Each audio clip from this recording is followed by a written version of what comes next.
Good day, I am HAGUIR ABAD, and today I'm going to discuss about balance between market and intervention. Market-led policies. It minimizes role of government in economy and maximize free operation of supply and demand in market. Example of these are export-led growth, which is one strategy where a country seeks economic development by opening itself up to international trade. The next one is privatization. It describes the process by which a piece of property or business goes from being owned by the government to being privately owned. Another example of this is the regulations. Removal or reduction of laws or other demands of governmental control often takes the form of eliminating a regulations entirely or altering an existing regulation to reduce its impact. So we have here the strengths and weaknesses of market-oriented policies. The strength of market-oriented policies, it increased competition, increased efficiency in production, lower prices and improved quality, increased consumer choice, improve the allocation of resources, and allow for greater economic growth. Weaknesses of market-oriented policies. So itong babanggitin ko ay ilan lamang sa weaknesses ng market-oriented policies. So we have market failure, such as a negative environmental externalities and the problems of common access resources, failure to provide public goods, and abuse of monopoly power. We also have here coordination failures, arise when two or more activities that must begin simultaneously fail to do so, even though decision makers make economic decisions that are in their best self-interest. Interventionist strategies. It is active role by the government and manipulation of the workings of the markets. Example of this is import substitution. It is the idea that blocking imports of manufactured goods can help an economy by increasing the demand for domestically produced goods. Another example of this is exchange rate intervention. It is conducted by monetary authorities to influence foreign exchange rates by buying and selling currencies in the foreign exchange market. So we have here the strengths and weaknesses of interventionist policies. Strength of interventionist policies. So you have correcting market failures. Correct negative environmental externalities of production and consumptions and overuse of common access resources. Provide public goods as well as merit goods that are under-provided by the market due to positive consumption externalities. The other strength of interventionist policies is investment in human capital. Education and health are major factors behind increases in productivity that contribute to economic growth, and they also directly lead to greater economic and human development. The weaknesses of interventionist policies is excessive bureaucracy, too many rules governing procedures, red tape, unproductive workers, high administrative costs, and inefficiency. The other one is poor planning. Planning may run into difficulties because it requires technical knowledge and expertise on the part of planner, which they may not possess, as well as the tremendous amount of detailed information, much of which is often not available.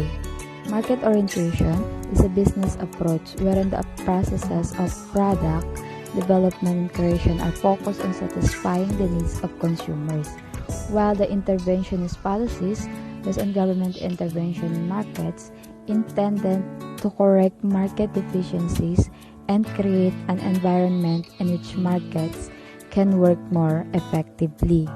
So that would be all. Thank you. Hello everyone, my name is WELARD HAYAG. I'm the second reporter of the Group 8. What is Sustainable Development Goals? The Sustainable Development Goals or global goals are a collection of 17 interlinked global goals designed to be a blueprint to achieve a better and more sustainable future for all. Number 1. No poverty. No poverty means that everybody has enough money for their basic needs. So, what is the goal of the no poverty? Aims to end poverty in all its forms everywhere. Its objectives include ensuring that the entire population, and especially to the poorest and most vulnerable, have equal rights to economic resources, access to basic services, property and land control, natural resources, and new technologies. We can define poverty as the condition where the basic needs of a family like food, shelter, clothing, and education are not fulfilled. It can lead to other problems like poor literacy, unemployment, malnutrition. A poor person is not able to get education due to lack of money and therefore remains unemployed. An unemployed person is not able to buy enough and nutritious food for his family and their health decline. A weak person lacks that energy required for the job. A jobless person remains for only. Thus, we can say that poverty is the root cause of other problems. Number 2. Zero hunger. One hunger minus one hunger is equal to zero hunger. Zero hunger leads to end hunger, achieve food security, improve nutrition, and promote sustainable agriculture, and is the priority of the World Food Program every day. WFP and its partner work to bring us closer to a zero hunger world. So, why is it so important to achieve the zero hunger? And undernourishment and hunger make people less productive and more likely to suffer disease. This prevents them from raising their income and improving their standard of living. The food and farming industries are vital in eliminating hunger and poverty. Number 3. Good health and well-being. What is good health and well-being? Well-being is a feeling of satisfaction with life, a state characterized by health, happiness, and prosperity. Good health concerns that care of the human body and everything that can be done to protect it from sickness and intoxication and able access to care. Why good health well-being is important? Simple. Good health is central to human happiness and well-being that contribute significantly to prosperity and wealth and even economic progress, as healthy population are more productive, save more, and live longer. Number 4. Quality education. Ensure inclusive and equitable quality education and promote lifelong learning opportunities for all. Why is quality education important? Quality education aims at developing a balanced set of capabilities of children they require to become economically productive, develop sustainable livelihoods, contribute to peaceful and democratic societies, and enhance individual well-being. Number 5. Gender equality. What is gender equality meaning? Gender equality is when people of all genders have equal rights, responsibilities, and opportunities. Everyone is affected by gender inequality: women, men, trans, and gender. Diverse people, children, and families. It impacts people of all age and backgrounds. Number 6. Clean water and sanitation. What is meant by clean water and sanitation?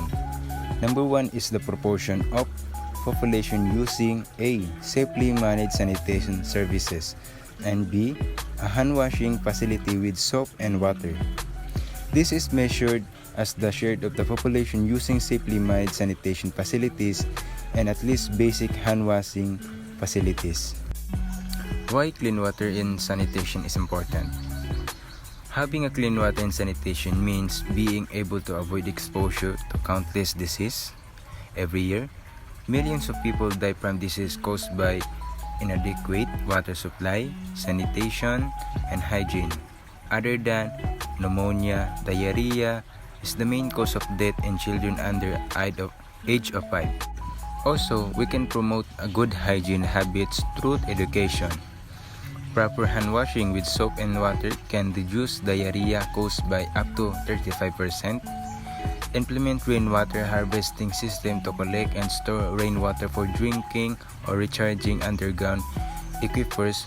Build wells to extract groundwater from underground aquifers. Number 7. Affordable and clean energy is ensure access to affordable, reliable, sustainable, and modern energy for all. Clean energy provides a variety of environmental and economic benefits, including a reduction in air pollution. A diverse clean energy supply also reduces the dependence on imported fuels and the associated financial and environmental costs this occurs. Number 8. Decent work and economic growth. Decent work is very important. Increasing employment and ensuring decent work for all are essential aspects of sustainable development. Quality employment and decent work conditions help reduce inequalities and poverty and empower people, especially women, young people, and the most vulnerable such as people with disabilities. Number 9. Industry innovation and infrastructure. Innovation in upgrading infrastructure, such as in transport, energy, and water, can also support other industries to be more sustainable, with increasingly efficient use of resources and environmentally sound technologies and processes.